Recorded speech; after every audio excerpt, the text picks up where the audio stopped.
Hi மக்களே, எல்லாரும் எப்படி இருக்கீங்க? So welcome back to our channel. So இன்றைக்கி என்ன வீடியோ அப்படின்னு பார்த்தீங்கன்னா, ஆக்சுவலி நம்ம வீடு வந்து ஷிஃப்ட் பண்ண போகிறோம். இன்னும் ஒரு 10 டேஸ்க்குள்ளே அப்படின்னு பார்த்துக்கோங்களேன். இன்னும் ஒரு 10 டேஸில் வந்து நம்ம வீடு ஷிஃப்ட் ஆயிடுவோம். ஸோ எல்லா வேலையும் வந்து பார்த்திங்கன்னா ஒரே நாளில் நம்மளால் பண்ண முடியாது. அதனால் இப்போ இருந்தே கொஞ்சம் ஒரு சில திங்ஸ்லாம் வந்து பார்த்திங்கன்னா இப்போ இருந்தே பேக் பண்ண ஸ்டார்ட் பண்ணிட்டோம்.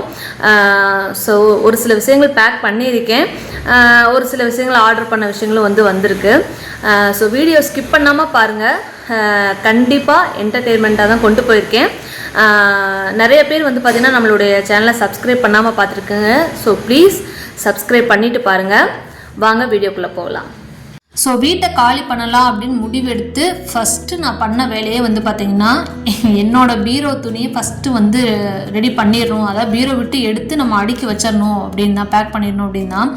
ஏன் அப்படின்னா, பொதுவாகவே உங்களுக்கு தெரியும், வீட்டில் லேடிஸ் எத்தனை பேர் இருந்தாலும் அவங்களோட துணி தான் அதிகமாக இருக்கும். அதில் நான் வந்து பார்த்திங்கன்னா எங்கேயாவது ஒரு ஃபங்க்ஷனுக்கு எங்கேயாவது போகிறோன்னா ஒரு சேலைக்கு 10 சேலை இழுத்து போடுற ஆள் தான். என்ன பண்ணுறது, நம்ம அந்த ஒரு நாள் போகிறோம் அது இழுத்து போடுறோமே அப்படின்னு நம்ம நினச்சோம்னா அதுக்கப்புறம் நம்ம நீட்டாக அடுக்கி வைக்கிற ஒரு ஆளும் கிடையாதுன்னு வச்சுக்கோங்களேன்.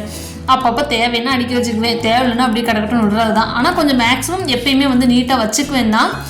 இந்த தடவை கொஞ்சம் ரொம்பவே கச்சா முச்சான்னு ஆயிடுச்சு, அதுதான் வேறு ஒன்றும் நினச்சிக்காதீங்க. அதுக்கப்புறம் வந்து பார்த்தீங்கன்னா இந்த சைடில் இந்த ஷெல்ஃபில் இருந்தது எல்லாமே என் துணி தான். இன்னுமே நிறைய ட்ரெஸ் இருக்குது, ஆனால் மேலே வச்சுருக்கேன். அதெல்லாம் உங்களுக்கு அப்படியே அடுத்தடுத்த வீடியோவில் நான் நிறையா உங்களுக்கு வந்து வீடியோவில் காட்டுறேன். இப்போ சைடில் வந்து பார்த்திங்கன்னா இங்கே ஃபைல்ஸ்லாம் வந்து எடுத்து வச்சுருக்கேன். இது என்னோடது, என்னோடய ஹஸ்பண்டோடது, என்னோடய பையனோடது எல்லாமே எடுத்து வச்சுருக்கேன். இதெல்லாமும் அரேஞ்ச் பண்ணுறதும் நான் உங்களுக்கு நெக்ஸ்ட் வீடியோவில் தான் காட்டுவேன். இந்த பெட்டியில் வந்து பார்த்திங்கன்னா இன்னும் ஒரு 10 டேஸ் கிட்ட ஆகும் நம்ம வீடு காலி பண்ணுறது. அப்படிங்கிறனால பீரோ துணி மட்டும் எடுத்து அரேஞ்ச் பண்ணி வச்சுட்டேன். இந்த 10 நாளைக்கு வேணுங்கிற ட்ரெஸ் மட்டும் இதில் வந்து செட் பண்ணி வச்சுருக்கேன். நான் அடிக்கடி வந்து ஷால் வந்து ஷார்ட்ஸ் வீடியோவில் மாற்றி மாற்றி போகிறனால எல்லா ட்ரெஸ்ஸும் வந்து பார்த்திங்கன்னா அந்த ஒரு அட்டைப்பெட்டியில் வந்து ஃபுல்லாக வச்சு க்ளோஸ் பண்ணி ரெடியாக வச்சுக்கிட்டேன். இந்த பீரோ வந்து பார்த்திங்கன்னா ஃபுல்லாக காலி பண்ணிட்டேங்க, ஒரு ட்ரெஸ் கூட இல்லை. அதுக்கப்புறம் வந்து பார்த்திங்கன்னா உள் பீரோவில் இருக்க திங்ஸ்லாம் இருந்தது இல்லையா, எல்லாமே எடுத்துட்டேன். என்னோடய பையனோட உள் பீரோவில் இருந்தது எல்லாமே எடுத்து அதையும் தனியாக வந்து பேக் பண்ணிவிட்டு அன்னைக்கு நைட்டு நாங்கள் படுத்து தூங்கிட்டோம். ஸோ இப்போ நீங்கள் பார்க்குறது வந்து பார்த்திங்கன்னா மறுநாள், அதாவது மறுநாள் ஈவினிங் சொல்லலாம். இது என்னத்தை உங்களுக்கு நான் சொல்கிறேன்னே எனக்கு தெரியல. இது என்னோடய மாமியார், என்னுடைய அம்மா, இவங்கெல்லாம் வந்து எனக்கு கொடுத்த பாத்திரங்கள். இவ்வளோ இது மட்டும் இல்லை, இன்னும் நிறையாவே இருக்குது. அன்றைக்கி வந்து பார்த்தீங்கன்னா என்னால் இவ்வளோ தான் கழுவ முடிஞ்சுன்னு கூட சொல்லலாம். நான் யூஸ் பண்ணாமல் மேலே போட்டு வச்சுருக்க பாத்திரம் மட்டும் இதெல்லாம் வந்து பார்த்துக்கோங்க. இதை நான் ஏன் வீடியோ எடுக்கிறேன் அப்படின்னா, என்னோடய பெருமைக்காக நான் இவ்வளோலாம் பாத்திரம் வச்சுருக்கேன் அப்படி கிடையாது.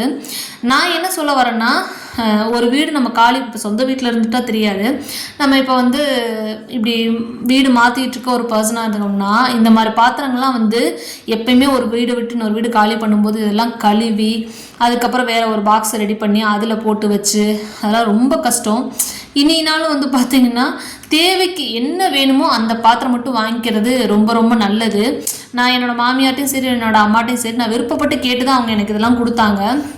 ஆனால் எனக்கு இப்போ தெரியுது, வீடு காலி பண்ணும்போதெல்லாம் சொல்கிறேன், புலம்புறேன். என்ன சொல்ல போனால் லிட்ரலாக, ஐயோ இதெல்லாம் ஏன் உங்கள்கிட்ட கேட்டு வாங்கணுன்னே தெரில, காலி பண்ணும்போது தான் கஷ்டமாக இருக்குது. மற்ற நாள் கூட வந்து பார்த்திங்கன்னா மேலே பரணி மேலே கிடக்கு. இந்த காலி பண்ணும்போது ஒவ்வொரு தடவையும் கழுவி இதை காய வச்சு இதை திருப்பி ஒரு பேக் பண்ணி என்னால் முடியவே இல்லை அப்படின்னு சொல்லிக்கிட்டே இருப்பேன் அவங்க 2 பேர்த்திட்டுமே. ஸோ அதுதான் இப்போ நீங்கள் பார்த்துக்கிட்டு இருக்கிறது எல்லாமே. இந்த பாத்திரம்லாம் கழுவி முடிக்கிறக்குள்ளே பார்த்திங்கன்னா கிட்டத்தட்ட ஒரு 3 மணி நேரம் ஆயிடுச்சுங்க. நான் கழுவி கொடுத்தேன், எல்லாமே கழுவினேன். என்னோடய ஹஸ்பண்டும் என்னோடய பையனும் தான் வந்து பார்த்திங்கன்னா இது ஃபுல்லாகவே தண்ணியே இல்லாமல் தொடச்சி எல்லாமே பண்ணாங்க. இந்த அண்டா வந்து பார்த்திங்கன்னா என்னுடைய மாமியாருடைய அம்மாவுடையது.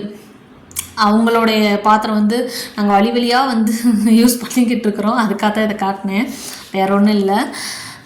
ஸோ இதெல்லாம் வந்து பார்த்திங்கன்னா ஒரு 2 மணி நேரம் கழுவி எல்லாம் பண்ணிட்டேன்னு வச்சுக்கோங்களேன். பண்ணி முடிச்சு எல்லாம் பேக் பண்ணதுக்கப்புறம் வந்து பார்த்திங்கன்னா இந்த ஒரு பாக்ஸ் விட்டு போச்சு. மேலே தூக்கி அதெல்லாம் கழுவி எல்லாம் பேக் பண்ணி தனியாக வச்சதுக்கப்புறம் வந்து பார்த்திங்கன்னா இந்த பாக்ஸ் என்னவா இருக்குன்னு நினச்சிட்டு இறக்குறேன்னு பார்த்தா இதுக்குள்ளேயும் பாத்திரம் கிடக்கு. என்னத்தை சொல்கிறது அப்படின்னு நானே நினச்சிக்கிட்டு என்னோடய ஹஸ்பண்ட் வந்து பார்த்தீங்கன்னா செம்மையாக திட்டிகிட்டு இருந்தார். எதுக்குத்தே இதெல்லாம் வச்சுருக்க, யாருக்காதனாலும் கூட அப்படின்னு கூட சொன்னார். கொடுப்போம், ஒரு நாள் வரும் கொடுப்போம் அப்படின்னு வச்சுருக்கிறேன். ஸோ இது வந்து பார்த்திங்கன்னா என்னோடய கல்யாண விசிறி.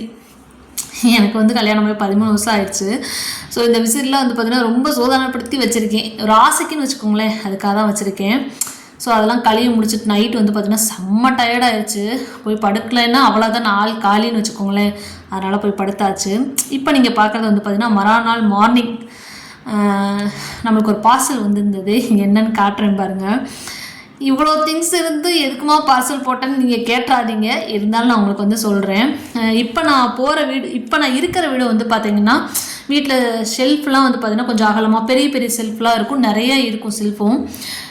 இப்போ நான் போக போகிற வீடு, இப்போ நான் இருக்கிற வீட்டில் வந்து இப்படி இருக்குது. நான் போக போகிற வீடு வந்து பார்த்திங்கன்னா அந்த வீட்டில் கிச்சன் வந்து பார்த்திங்கன்னா ஃபுல்லாக கபோர்டு ஒர்க் பண்ணியிருக்காங்க. ஸோ பெரிய பெரிய பாத்திரங்கள் வந்து அந்த கபோர்டு ஒர்க் பண்ணி, உங்களுக்கு தெரியும் கபோர்டு ஒர்க் பண்ணின எந்த கிச்சன்லேயுமே கொஞ்சம் பெரிய பெரிய பாத்திரங்களாக இருக்கட்டும் அந்த மாதிரி எதுவுமே வைக்க முடியாது. ஸோ அதனால் நான் என்ன பண்ணிட்டேன் அப்படின்னு பார்த்தீங்கன்னா மீஷோவில் வந்து ஒரு ப்ராடக்ட் வந்து ஆர்டர் போட்டு வாங்கிட்டேன். ஒன்றுமே இல்லைங்க, இந்த பருப்பு இதை மாதிரி ஐட்டம்லாம் கொட்டி வைப்பாங்க இல்லையா, அதை போட்டு வைப்பாங்க இல்லையா, அந்த மாதிரி வந்து ஒரு டப்பா ஒன்று ஆர்டர் பண்ணியிருந்தேங்க. 1 கிலோ, 1/2 கிலோ, 1/4 கிலோ, இந்த மாதிரி 100 கிராம் இந்த மாதிரி போட்டு வைக்கிறதுக்கு வந்து செட்டாக ஒரே மாதிரி வந்து பாக்ஸ் வாங்கணும் அப்படிங்கிறதுக்காக வாங்கினேன். இவ்வளோ பாத்திரம் இருக்கும்போது எதுக்குமே இதை வேறு ஆர்டர் போடன்னு கேட்காதீங்க. அது எல்லாமே சில்வர் பாத்திரம். இன்னொன்று வந்து பார்த்தீங்கன்னா அது ஒரே மாதிரி இருக்காது, ஒவ்வொன்றும் ஒவ்வொரு மாதிரி டிஃப்ரெண்ட்டாகவும் இருக்குது, பெருசாக இருக்குது, சின்னதாக இல்லை. அந்த சில்வர் பாத்திரம் எல்லாமே ஒவ்வொன்றும் ஒவ்வொரு மாதிரி இருக்குது. அது அதுக்குள்ளே வைக்கவும் முடியாது, எடுக்கவும் முடியாது. ஸோ அதனால தான் வந்து இதை ஆர்டர் போட்டு நான் வாங்குற மாதிரி ஆயிடுச்சு. ஏற்கனவே இங்கேயும் நான் யூஸ் பண்ணிக்கிட்டு இருக்கிறதும் இருக்குது, பட் இருந்தாலும் எனக்கு அது பத்தலை. அந்த வீட்டில் கபோர்டு ஒர்க் பண்ணியிருக்கனால இங்கே வாங்கின அந்த டப்பாலாம் வந்து பார்த்தீங்கன்னா அந்த வீட்டுக்குள்ளே போகுமானே தெரியல. ஸோ அதனால தான் இதை ஆர்டர் போட்டு வாங்கின மாதிரி ஆயிடுச்சு. இது வந்து பார்த்திங்கன்னா ஒரு டப்பாவில் வந்து பார்த்திங்கன்னா கிட்டத்தட்ட 4 டப்பா உள்ளே இருக்குது. அப்படி செட்டான்னு வச்சுக்கோங்களேன். நான் சொன்னேன் பார்த்திங்களா அந்த 1 கிலோ 1/2 கிலோ அந்த மாதிரி வந்து செட்டாக இருக்குது. இந்த மாதிரி இது ரொம்ப நல்லாவும் இருந்தது. ப்ரைஸும் வந்து பார்த்திங்கன்னா ஒரு 398 ரூபா அந்த மாதிரி தான் வந்துருந்தது. ஆனால் ரொம்ப நல்லா இருந்தது. குவாலிட்டியும் வந்து பார்த்திங்கன்னா செம்ம சூப்பராக இருந்தது. ஒரே மாதிரிக்கும் எனக்கு ரொம்ப பிடிச்சிருந்தது. அதனால் இதை ஆர்டர் பண்ணி வாங்கிட்டேன். எப்போ நம்மலாம் வந்து சொந்த வீடு கட்டி அதில் வந்து நமக்கு பிடிச்ச மாதிரிலாம் என்றைக்கு வைக்க போகிறோம் அப்படிங்கிறதே ஒரு பெரிய ஆசை, கனவு தான். இன்னொன்று நான் உங்களுக்கு சொல்கிறேன், ஆக்சுவலி எனக்கு ஒரு சொந்த வீடு இருந்தது, பட் இப்போ அது இல்லை. ஒரு சில ரீசன்னால் வந்து அதை நம்ம சேல் பண்ணுற மாதிரி ஆயிடுச்சு. பட் கண்டிப்பாக நம்ம வந்து இன்னும் கொஞ்சம் நாளில் ஒரு சீக்கிரமாக சொந்த வீடு வந்து நம்ம கட்டுவோம். அந்த நம்பிக்கையில் தான் ஓடிக்கிட்டு இருக்கோம். இன்னும் உங்கள்கிட்ட வந்து சொல்கிறக்கு நிறையா இருக்குங்க. நிறையா விஷயங்கள் வந்து நான் பேசிக்கிட்டே இருக்க ஒரு ஆள் தான். இப்போ நான் பேசுகிறது ஒருவேளை உங்களுக்கு போர் அடித்தா கூட கமெண்ட்டில் வந்து சொல்லிடுங்க.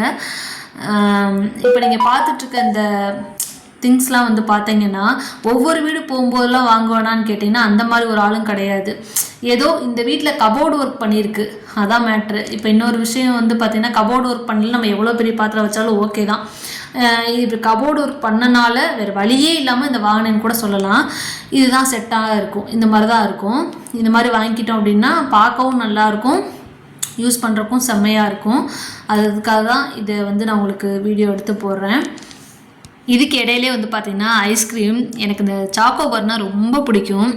அப்பப்போ வந்து பார்த்திங்கன்னா என் ஹஸ்பண்டை வந்து கெஞ்சி வாங்கி சாப்பிட்ருவேன். ஆக்சுவலி வந்து பார்த்திங்கன்னா கூலிங்க ரொம்ப சாப்பிட்டாலும் சேராது. வாங்கிட்டு வரக்குள்ளே இந்த லட்சணத்தில் ஆகிப்போச்சு. என்னத்தை சொல்லுவது அப்படின்னு நினச்சிக்கிட்டு அதை சாப்பிட்டுக்கிட்டு இருந்தேன்.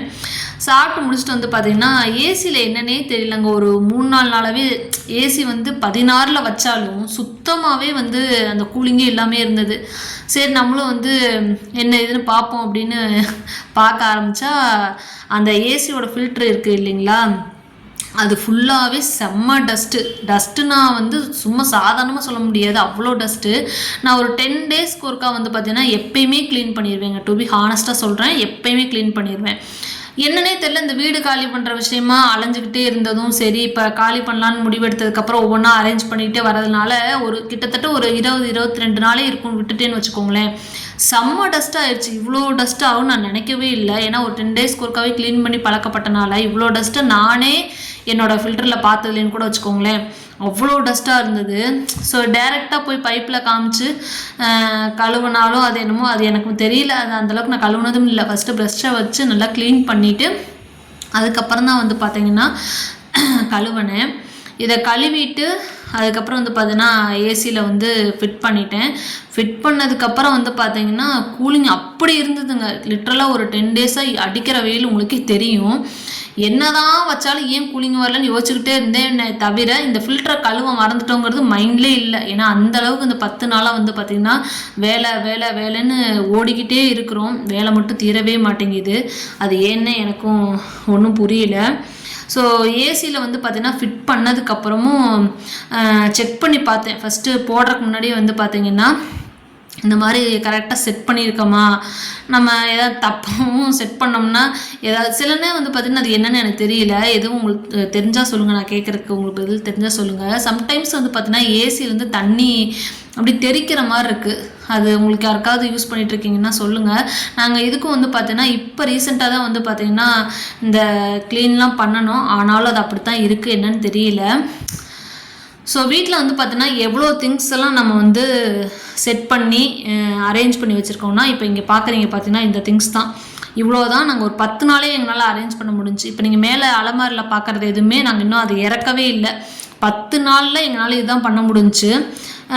என்னை வீட்டிலே சமைச்சிட்டு பண்ணாலும் நான் ஒரு ஆளாக அப்பப்போ எடுத்து பண்ணுறதுனால இவ்வளோ தான் என்னால் பண்ண முடியுது. இன்னும் இதெல்லாம் வந்து பார்த்திங்கன்னா இன்னும் நாங்கள் எடுத்து வைக்கல. ஏன்னா இதெல்லாம் யூஸ் பண்ணிகிட்டு இருக்க பாத்திரம், அதனால் கடைசி நேரத்தில் தான் இதெல்லாம் பேக் பண்ண முடியும். இந்த சைட்லாம் வந்து பார்த்திங்கன்னா கொஞ்சம் காலியாக இருக்கும், அதெல்லாம் பேக் பண்ணது. மேலே இந்த பக்கம் பார்க்குறதுல இன்னும் நீங்கள் அரேஞ்ச் பண்ணலை. யூஸ் பண்ணிக்கிட்டு இருக்கனால இது எதுவுமே நாங்கள் இப்போதைக்கு தொடவே இல்லைன்னு கூட சொல்லலாம்.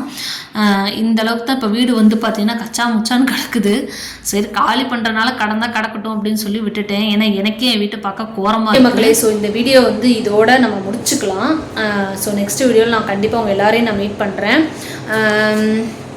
இந்த வீடு காலி பண்ணுற விஷயமா எனக்குமே ஒரு சில டிப்ஸ் எதுவும் இருந்தால் கொடுங்க. நான் ஆக்சுவலி நிறைய வீடு காலி பண்ணியிருக்கேன். ஏதாவது நியூவாக ஏதாவது டிப்ஸ் கிடச்சிச்சின்னா எனக்கும் காலி பண்ணும்போது இந்த திங்ஸ்லாம் அரேஞ்ச் பண்ணுற விஷயமா ஏதாவது உங்களுக்கு ஏதாவது டிப்ஸ் தெரிஞ்சால் கண்டிப்பாக வந்து எனக்கு கமெண்ட் பாக்ஸில் சொல்லிட்டு போங்க. நெக்ஸ்ட்டு வந்து பார்த்திங்கன்னா ஒரு இன்னும் இன்ட்ரெஸ்டிங்கான ஒரு வீடியோவில் வந்து கண்டிப்பாக நான் உங்களை மீட் பண்ணுறேன். இந்த வீடியோவில் வந்து பார்த்திங்கன்னா ஏதாவது உங்களுக்கு என்கிட்ட சொல்லணும்னு நினச்சா கண்டிப்பாக கமெண்ட்டில் சொல்லிட்டு போங்க. மறக்காமல் லைக்கும் ஷேரும் சப்ஸ்கிரைபும் பண்ணிடுங்க. ஸோ நெக்ஸ்ட் வீடியோவில் உங்களை கண்டிப்பாக நான் மீட் பண்ணுறேன். பாய்.